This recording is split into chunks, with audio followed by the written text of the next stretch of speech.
নবী বলছে সুবহানাল্লাহ 100 বার পড়লে, 100 বার কেউ সুবহানাল্লাহ পড়লে 100 নবী বংশের গোলাম আজাদ করার সওয়াব।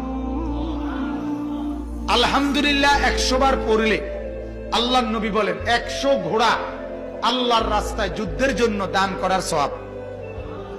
100 বার আল্লাহু আকবার পড়লে আল্লাহর নবী বলেন 100 উট হজ্জের মধ্যে আল্লাহর রাস্তায় কোরবানি করার সওয়াব।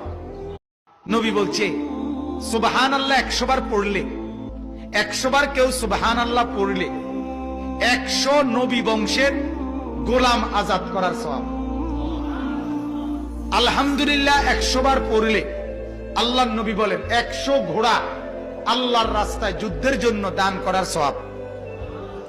100 বার আল্লাহু আকবার পড়লে আল্লাহর নবী বলেন